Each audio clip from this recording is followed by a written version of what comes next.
Delhi high court ने कहा कि देश में समान नागरिक संहिता हो। संविधान के आर्टिकल 44 को लागू करने का यही सही समय। दिल्ली हाईकोर्ट ने देश में समान नागरिक संहिता को लेकर अहम बात कही है। मीणा जनजाति की एक महिला और उसके हिंदू पति के 20 तलाक के मुकदमे की सुनवाई के दौरान कोर्ट ने यह टिप्पणी की।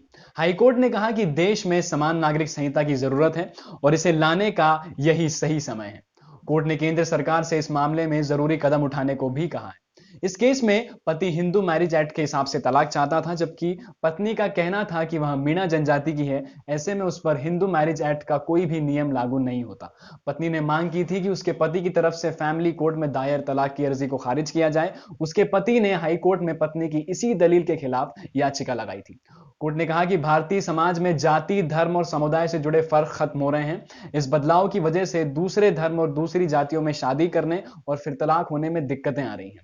आज की युवा पीढ़ी को इन दिक्कतों से बचाने की जरूरत है। इस समय देश में समान नागरिक संहिता होनी चाहिए। आर्टिकल 44 में यूनिफॉर्म सिविल कोड को लेकर जो बात कही गई है, उसे हकीकत में बदलना होगा। अब जानते हैं क्या है यूनिफॉर्म सिविल कोड। संविधान के भाग 4 में नीति निर्देशक सिद्धांतों का ब्यौरा दिया है। संविधान के आर्टिकल 36 से 51 के जरिए राज्य को कई मुद्दों पर सुझाव दिए गए हैं और इनमें उम्मीद जताई गई है कि राज्य अपनी नीतियां तय करते समय इन नीति निर्देशक तत्वों को ध्यान में रखेंगे। इन्हीं में से आर्टिकल 44 राज्य को सही समय पर सभी धर्मों के लिए समान नागरिक संहिता बनाने का निर्देश देता है।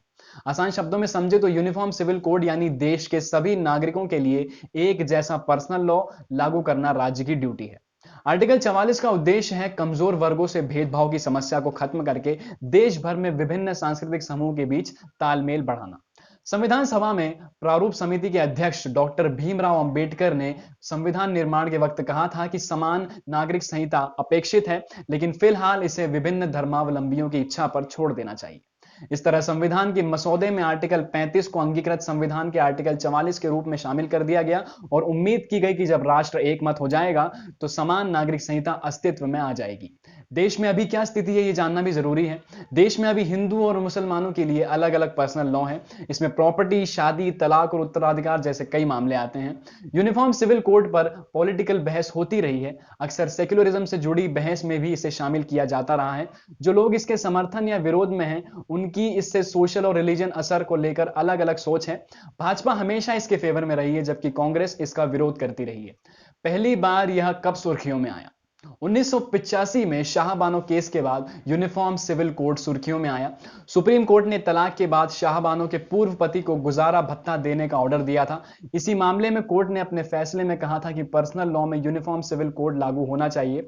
राजीव गांधी ने सरकार ने सुप्रीम कोर्ट के फैसले को पलटने के लिए संसद में बिल पास कराया था। इस खास पेशकश में फिलहाल इतना ही। देश दुनिया की बड़ी खबरों के लिए देखते रहिए इंडियन न्यूज अड्डा। धन्यवाद।